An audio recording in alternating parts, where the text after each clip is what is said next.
ফের ভোট চুরি নিয়ে সরব রাহুল গান্ধী। হরিয়ানার ভোটার তালিকায় এক ব্রাজিলের মডেল হরিয়ানা নির্বাচনে 10টি বুথে 22 বার ভোট দিয়েছেন। ছবি দেখিয়ে রাহুলের প্রশ্ন, ইনি কে? पता पूछना चाहता हूं, हरियाणा की जनता से पूछना चाहता हूं कि ये कौन है, इसकी एज क्या है, ये कहां की है, इसका नाम क्या है।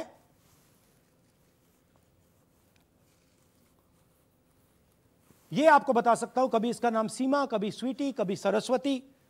22 बार हरियाणा के युवा अच्छी तरह सुनिए, 22 बार 10 बूथ में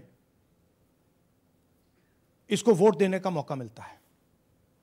22 बार 10 बूथ में राय असेंबली में वोटर लिस्ट पे है। कहां की है? ब्राजील की है, हरियाणा की नहीं है, हिंदुस्तान की नहीं है, ब्राजील की है, मॉडल है, हरियाणा की वोटर लिस्ट पे है। चेक करना है तो वो उस पे आप उसको स्कैन कर दीजिए, देख लीजिए। इससे क्या पता लगता है? इससे पता लगता है कि ये सेंट्रलाइज्ड ऑपरेशन है। क्यों? क्योंकि ये 10 बूथ में इसकी फोटो आती है। इसका मतलब ये बीएलओ का काम नहीं है, ये सेंटर से डेटाबेस में ये डाला गया है। पूछना चाहता हूं, हरियाणा की जनता से पूछना चाहता हूं कि ये कौन है।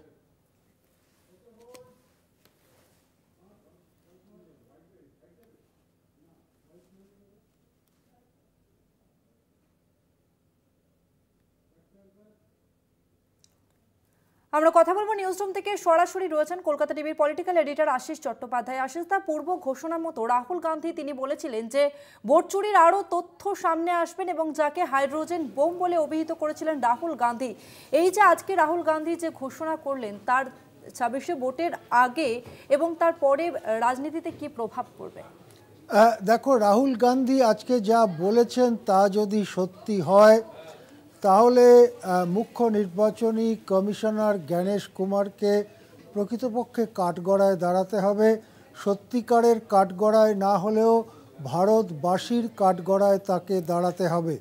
রাহুল গান্ধী আজকে যে কথা বলেছেন তা যদি সংক্ষেপে বলা হয় সেটা এরকম: হরিয়ানার ভোট গণনার পরে যে ফলাফল বেরোয়, দেখা যায় যে কংগ্রেস এবং তার জোটসঙ্গীরা অল্প আসনের ব্যবধানে হেরেছে এবং সেখানে বিজেপি জোট তারা জিতেছে।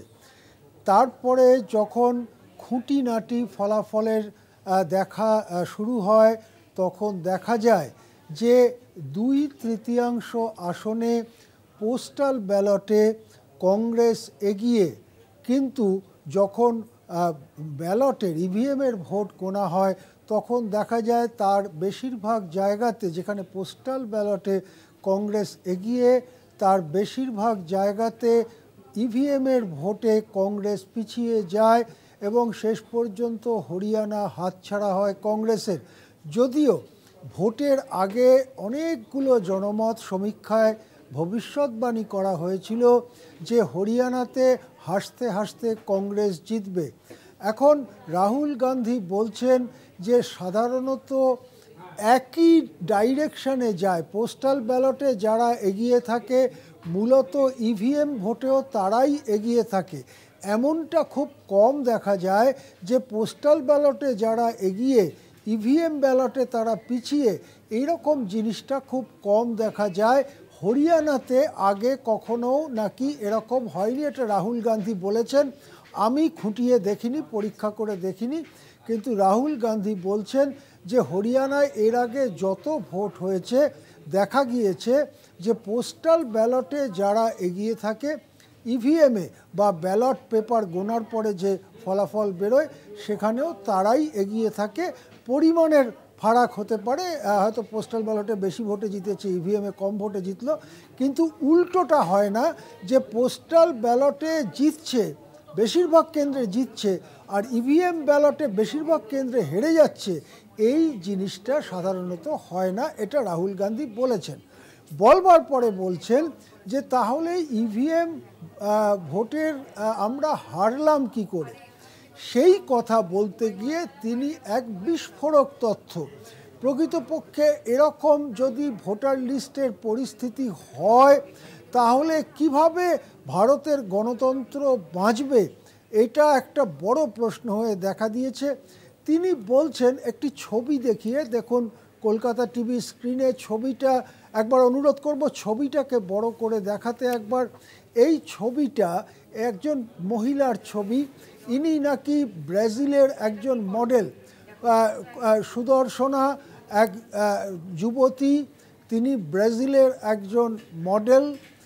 তার ছবি লাগিয়ে 22 জায়গায় ভোটার লিস্টে নাম তোলা হয়েছে। এই যে 22 জায়গায় ভোটার লিস্টে নাম তোলা হয়েছে, এই যে দেখুন ইয়ে কৌন হ্যায় বলে রাহুল গান্ধীর প্রশ্ন, এই মহিলার ছবি সহ 22টি আলাদা আলাদা নামে, কোথাও তার নাম শ্রুতি, কোথাও তার নাম সরস্বতী, কোথাও তার নাম অন্য কিছু, এইভাবে 22 জায়গায় এই ছবিটার সঙ্গে ভিন্ন ভিন্ন নাম লাগিয়ে ভোটার লিস্টে নাম উঠেছে। এবং এই 22টা জায়গায় যে নাম আছে সেটা একটা বুথে নয়, 10টা বুথে ছড়িয়ে রয়েছে। সুতরাং রাহুল গান্ধী যেটা বলছেন যে এটা একটা কোনো বুথের বুথ লেভেল অফিসারের কাজের জন্য হতে পারে না।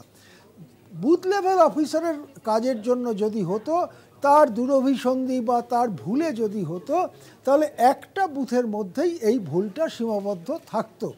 যেহেতু 10টা আলাদা আলাদা বুথে এই ব্রাজিলিয়ান মডেলের ছবি লাগিয়ে কখনো শ্রুতি, কখনো সরস্বতী এই ধরনের নাম দিয়ে ভোটার লিস্টে স্থান করে দেওয়া হয়েছে এবং 22 বার ভোটের সুযোগ করে দেওয়া হয়েছে, তখন এটা আরও উঁচু থেকে, কেন্দ্রীয় স্তর থেকে এই রকম পরিকল্পনা করা হয়েছে। এছাড়া এতগুলো বুথে তার নাম তোলা সম্ভব নয়। ইনি যে ব্রাজিলিয়ান মডেল সেইটাও তিনি পরীক্ষা করে দেখতে বলছেন যে ওখানে একটা কিউআর কোড আছে, ওই কিউআর কোডটাতে দেখলেই, সার্চ করলেই জানা যাবে যে এই ভদ্রমহিলা আসলে কে, তার প্রকৃত নাম কি, তিনি কোথায় থাকেন, কোথাকার নাগরিক ইত্যাদি সমস্ত জিনিস তথ্য জানা যাবে। যেটা রাহুল গান্ধী বলছেন যে ইনি একজন ব্রাজিলিয়ান মডেল। এখন এই ঘটনাটা রাহুল গান্ধী যেটাকে বলেছেন এটা হচ্ছে এইচ বম। এইচ মানে হরিয়ানা বম্ব হতে পারে, হরিয়ানার জন্য এইচ হতে পারে, এইচ মানে হাইড্রোজেন বম্ব হতে পারে। ভোটার লিস্ট সম্পর্কে দারুণ প্রশ্ন তুলে দিল। এখন দেখার যে জ্ঞানেশ কুমার এর উত্তর কিভাবে দেন। ধন্যবাদ আশিস দা।